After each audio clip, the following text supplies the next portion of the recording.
اس وقت رچرڈ گرنیل کا social media پہ اور میڈیا پہ ویسے بہت ذکر ہو رہا ہے، اور اس کی وجہ ان کی کچھ ٹویٹس ہیں۔ اب رچرڈ گرنیل جو ہیں یہ ایک ٹرمپ کے حامی ہیں، اور ان کو امید ہے کہ ٹرمپ کی انتظامیہ میں ان کو کوئی اہم عہدہ شاید ملنے والا ہے۔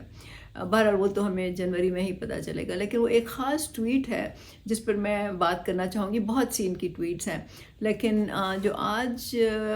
میں نے دیکھی ہے اس میں یہ ہے کہ انہوں نے شہری رحمان کو بتایا ہے کہ، یا ان کو ایک طرح سے دھمکی دی ہے، یا ان کے بارے میں کہا ہے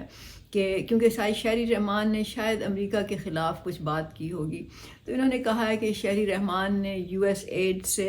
$500,000 کی جو امداد ہے وہ اب تک لے چکی ہیں، یا فنڈنگ ان کو مل چکی ہے۔ تو اگر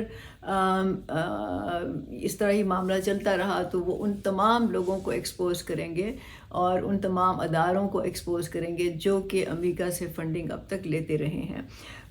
تو بات یہ ہے کہ اس میں تو سب کو معلوم ہے کہ پاکستان میں بہت سی این جی اوز اور بہت سے ادارے، بہت سی تنظیمیں جو ہیں وہ یو ایس ایڈ سے مدد لیتی ہیں، یا اس طرح کی جو ایک اور آرگنائزیشن ہے NED، جو کہ I think national endowment for democracy ہے، وہ بھی امریکن آرگنائزیشن ہے، اس سے مدد لیتی ہیں، یا بہت سی اور باہر کی ملک ہیں جن کی فنڈنگ ہوتی ہے پاکستان میں این جی اوز کو۔ تو ان سب کا ظاہر ہے کہ ان کا اپنا ایک پیچھے ایجنڈا ہوتا ہے، اور یہ جو یو ایس ایڈ ہے یا NED ہے، یہ تو اسٹیٹ ڈپارٹمنٹ سے فنڈڈ ہے، مطلب امریکہ کی ریاست ان کو فنڈ کرتی ہے۔ تو ظاہر ہے کہ ان کے جو عزائم ہوتے ہیں یا ان کے گولز ہوتے ہیں، مقاصد ہوتے ہیں، وہ امریکہ کی ریاست کے گولز یا مقاصد سے مطابقت رکھتے ہیں۔ مطلب ظاہر ہے کہ اس کے حق میں یا اس کو سپورٹ کرنے کے لیے یہ لوگ جو بھی فنڈنگ کرتے ہیں، جو بھی بیانیے بنانا چاہتے ہیں، یہ لوگ کرتے ہیں۔ تو اس طرح کی فنڈنگ صرف شہری رحمان کو نہیں بلکہ بہت سی مجھے لگتا ہے سینکڑوں بلکہ ہزاروں ہو سکتا ہے ایسی تنظیمیں ہوں یا افراد ہوں جن کو کی گئی ہو۔ اور ہمیں یہ بھی معلوم ہے کہ پبلک میں ہمیشہ سے جو باہر کی این جی اوز جو فنڈ لیتی ہیں باہر سے، ہمیشہ سے پبلک میں اس کے خلاف ڈسٹرسٹ رہا ہے، ہمیشہ سے شکایت رہی ہے کہ یہ این جی اوز جو ہیں باہر کا ایجنڈا ہم پہ لاگو کرنا چاہتی ہیں۔ لیکن عام طور سے جو پبلک کی جو شکایت ہوتی ہے یا ان کے کنسرنز ہوتے ہیں، وہ یا سماجی ایجنڈا ہوتا ہے، یا یہ کہ ان کی کلچرل یا روایات کے خلاف کوئی چیز جو ہے وہ پروموٹ کی جا رہی ہے۔ تو اس طرح سے لیکن ان کو اصل میں جو سیاسی ایجنڈا ہوتا ہے، وہ نہ وہ اس پہ اتنی توجہ دیتے ہیں، نہ وہ ان کو اس طرح سے سمجھ آتی ہے شاید، کیونکہ ظاہر سرفیس پہ تو یہی ایجنڈاز آپ کے سامنے ہوتے ہیں نا، لیکن اصل میں جو سنگین معاملہ ہے وہ تو سیاسی ایجنڈا ہے۔ تو اسی طرح لیٹن امریکہ میں، افریقہ میں بہت سی اس طرح کی آرگنائزیشنز ہیں جو غیر ملکوں سے فنڈڈ ہیں، خاص طور سے امریکہ سے، کیونکہ ظاہر ہے کہ امریکہ جو ہے وہ اس وقت ایک بہت بڑی سامراجی قوت ہے، بہت بڑا کیپٹلسٹ ملک ہے، سب سے زیادہ طاقتور ہے، اس کے پاس فوجیں ہیں، اس کے پاس پیسہ ہے جس سے کہ وہ دھمکیاں بھی دے سکتا ہے، لالچ بھی دے سکتا ہے، بلیک میل بھی کر سکتا ہے، اپنا ایجنڈا مختلف طریقوں سے وہ پھیلا بھی سکتا ہے۔ تو اس میں تو ہمیں معلوم ہے کہ لیٹن امریکہ میں بہت سے ممالک میں انہوں نے رجیم چینج کیے، اس طرح افریقہ میں انہوں نے جو بھی ان کا ایجنڈا تھا اس کے مطابق انہوں نے حکمرانوں کو ہٹایا، حکمرانوں کو لگایا، کہیں یہ ڈیموکریسی کی بات کرتے ہیں، کہیں یہ ڈکٹیٹرز کی مدد کرتے ہیں۔ تو ان کا تو کیونکہ اصل میں جو پیچھے سے ایجنڈا ہوتا ہے وہ امریکن انٹرسٹ کو پروموٹ کرنا ہوتا ہے، اور میرا خیال ہے کہ ہر ملک کا یہ حق ہوتا ہے کہ وہ پروموٹ کرے اپنے ایجنڈا کو، لیکن میرا خیال ہے کہ اس طرح سے کرنا جو ہے وہ کچھ آپ سمجھ لیں کہ دنیا میں انتشار اور تقسیم کرنے کے ہی برابر ہے، جس سے کہ نہ دنیا کی بھلائی ہے نہ انسانوں کی بھلائی ہے۔ بہرحال یہ امریکہ کا ایک طرز حکومت ہے یا ان کا ایک طریقہ ہے۔ اب اسی طرح آپ کو معلوم ہے کہ مصدق کی حکومت جو ایران میں تھی، جس کو کہ ہٹا کے، یا اس کو آپ سمجھ لیں رجیم چینج کی گئی، اس کو ہٹا کے، جو کہ ڈیموکریٹکلی الیکٹڈ حکومت تھی، شاہ کو امپوز کیا گیا۔ تو یہ تو ایکچولی اب ڈی کلاسیفائڈ انفارمیشن ہے، اور یہ صاف ہر جگہ آپ کو معلوم ہوگا کہ یہ CIA کی مدد سے یہ کیا گیا۔ تو اس طرح کی اور بہت سی مثالیں ملتی ہیں۔ اب پاکستان کا جہاں تک تعلق ہے، 1947 میں جب پاکستان بنا تھا تو اس وقت دنیا اور تھی، مطلب اس وقت کولڈ وار تھی، روس تھا، ایک کمیونسٹ بلاک تھا یا ایک لیفٹ کا بلاک تھا، ایک کیپٹلسٹ بلاک تھا یا رائٹ کا بلاک تھا. تو اس وقت یہ ایک چل رہی تھی آپس میں ان کی جو ہر وقت کچھ نہ کچھ ان کا جھگڑا چلتا رہتا تھا، اور دونوں طرف سے اسپائنگ بھی ہوتی تھی ایک دوسرے کے ملکوں میں، دونوں طرف سے ان کے اپنے اپنے بیانیے بھی پروموٹ کیے جاتے تھے. لیکن پھر جوں جیو پولیٹیکل سچویشن چینج ہوئی، اور پھر ہم نے دیکھا کہ روس نے افغانستان پہ حملہ کیا، اور ظاہر ہے کہ امریکہ کو موقع مل گیا کہ وہ روس کے خلاف اب کوئی کارروائی کر سکے. تو اس وقت امریکہ نے جو فنڈنگ کی، یا جن این جی اوز کو یا جن تنظیموں کو اس نے فنڈ کیا، اور جو کچھ کیا، اس کا مقصد یہ تھا کہ مسلمانوں میں، خاص طور پر افغانستان میں اور پاکستان میں جو مسلمان رہتے ہیں، ان کو ایک خاص اسلامک نیریٹو، ایک خاص قسم کا ان کو بیانیہ بنا کے دیا گیا، جس کے ذریعے وہ بیچارے مسلمان جو تھے وہ خوشی خوشی ان کی جنگ کا ایندھن بنے، اور پتہ نہیں کتنے لاکھوں ہزاروں میں مارے گئے. اور ظاہر ہے کہ اس وقت ہمیں معلوم ہے کہ سعودی عرب کا بھی اس میں ہاتھ تھا. پھر 2020 میں یہ چیپٹر ختم ہوا. مطلب آپ کو پوری کہانی میں نہیں جاؤں گی، اس میں اس وقت لمبی بات ہے، لیکن ہمیں معلوم ہے کہ 2020 میں بالآخر یہاں پہ طالبان کی حکومت ہوئی. امریکہ کو افغانستان سے نکلنا پڑا، بلکہ اس خطے سے نکلنا پڑا. اور ظاہر ہے کہ پھر اس کے بعد ان کی ترجیحات بھی چینج ہو گئیں. اس وقت دنیا اور بھی بدل رہی تھی ساتھ ساتھ. مطلب USSR کا خاتمہ ہوا، پھر دنیا بالکل یونیپولر بن گئی. مطلب امریکہ کی ہیجمنی تھی، آپ سمجھ لیں، پوری دنیا پہ، اور اب بھی ہے کافی حد تک. لیکن کچھ نہ کچھ اس میں دراریں پڑنی شروع ہوئیں. جب چائنا نے اپنی معاشی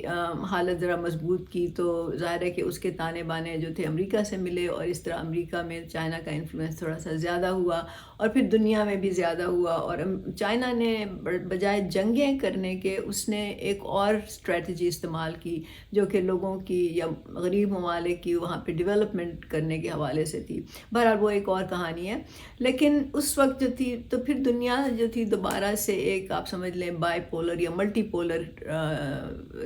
کی طرف چلی گئی، جس میں کہ انڈیا بھی تھوڑا سا مضبوط ہوا. پھر یہ کہ لیٹن امریکہ کے کچھ ممالک تھے، پھر روس تھا. تو ان سب کے اپنے اپنے مفادات تھے، لیکن یہ امریکہ کے خلاف یا امریکہ کے سامنے ایک اور متبادل فورس پہ کھڑا ہونے کی کوشش کر رہے ہیں. ہم نہیں سمجھتے کہ اس وقت امریکہ کے مخالف کوئی بھی ایسی قوت ہے جو کہ آپ سمجھ لیں کہ فوجی حساب سے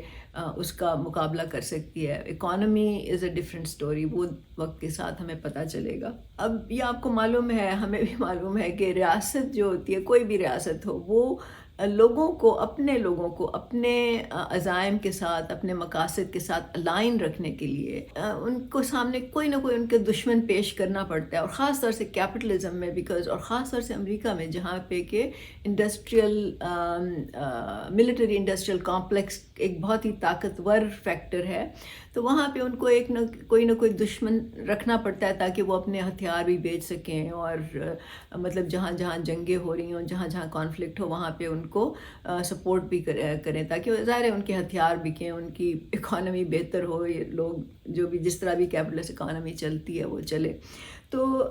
امریکہ نے اب اس وقت، کیونکہ روس تو ختم ہو گیا، USSR ختم ہو گیا، کولڈ وار ختم ہو گئی، تو اس وقت اب اس نے چین کو ایک اپنے دشمن کے سامنے، دشمن کے طور پہ اب پیش کرنا شروع کیا. اور امریکن پبلک کو بھی بتایا ہے کہ چین جو ہے اس وقت ہمارا سب سے بڑا کمپیٹیٹر ہے، ہمارے لیے سب سے بڑا خطرہ ہے، وغیرہ وغیرہ. وہ آپ سب کو معلوم ہے. اب پاکستان کے لیے مسئلہ یہ ہے کہ وہ چین کے ساتھ اچھے تعلقات رکھنا چاہتا ہے، وہ چاہتا ہے روس کے ساتھ بھی اچھے تعلقات ہوں، اور وہ باقی دنیا میں جو باقی ممالک ہیں ان سے بھی وہ چاہتا ہے کہ اب اس وقت بہتر تعلقات ہوں. آئی تھنک کہ یہاں کے بھی حکمرانوں کو پتہ چل گیا ہے کہ امریکہ اور دنیا جو ہے وہ اب بدل رہی ہے. تو ظاہر ہے کہ یہ بات اب امریکہ کو پسند تو نہیں آئے گی. وہ نہیں چاہے گا کہ کوئی بھی ملک، صرف پاکستان نہیں، کوئی بھی ملک کسی بھی طرح سے، چاہے تھوڑی حد تک ہی ہو، وہ کسی بھی مخالف اس کے ملک سے، خاص طور سے چائنا سے، اس کے تعلقات اچھے ہوں. تو اب یہاں پہ گیم جو ہے وہ بالکل چینج ہو چکی ہے. تو پہلے جہاں پہ امریکہ، جب کولڈ وار تھی، اس وقت جہاں پہ امریکہ جو تھا وہ پاکستان کو ایڈ دے کر، پاکستان کو پیسے دے کر، فنڈنگ کر کے، فوجی امداد دے کر، ڈیولپمنٹ فنڈ دے کر، اس طرح سے اس کی سپورٹ کرنا چاہتا تھا اور اس کی ہمدردیاں حاصل کرنا چاہتا تھا. اب اس وقت امریکہ جو ہے وہ پاکستان کو دھمکیاں دے کے یا بلیک میل کر کے یا اس طرح کے طریقوں سے جو ہے وہ پاکستان کو پریشرائز کرنا چاہتا ہے، بجائے پاکستان کی ہمدردیاں حاصل کرنے کے، مطلب سافٹ ٹیکنیک کے بجائے اب وہ پوری آپ سمجھ لیں کہ غنڈہ گردی میں کہوں گی اس کو، اس پہ اتر آیا ہے کہ اگر ہماری بات نہیں مانو گے تو یہ ہو جائے گا، وہ ہو جائے گا، وغیرہ وغیرہ۔ اب اس میں مجھے بھی کوئی شک نہیں ہے کہ اگر امریکہ یہ ایکسپوز کر دے کہ یہ فنڈنگ کس کس کو ہوتی رہی ہے اور کہاں کہاں سے ہوتی رہی ہے اور کس آرگنائزیشن کو، تو اس میں بہت سے نام ہوں گے جو کہ حکمران طبقے سے تعلق رکھتے ہیں لوگ، مجھے یقین ہے کہ ان کو پیسے بھی ملے ہوں گے، انہوں نے سیاسی مدد بھی حاصل کی ہوگی۔ آپ کو معلوم ہے کہ یہ لوگ تو امریکن ایمبیسڈر سے جا کے ملتے رہتے ہیں، تو وہاں پہ کیا ان کے ساتھ کوئی موسم پہ تو نہیں تبادلہ خیالات کرتے، یہی کہتے ہوں گے نا کہ ہماری سیاسی طور پہ ہماری کس طرح سے سپورٹ ہو سکتی ہے، ہم کس طرح سے طاقت میں آ سکتے ہیں، وغیرہ وغیرہ۔ تو یہ سب ایکسپوز ہو جائے گا اور یہ ہمیں اس پہ کوئی حیرت بھی نہیں ہوگی ایکچولی۔ لیکن جو اصل مسئلہ ہے، ہم تو ہمیشہ سے کہتے ہیں کہ این جی اوز جو ہیں وہ پاکستان میں کرپشن کا ایک بہت ہی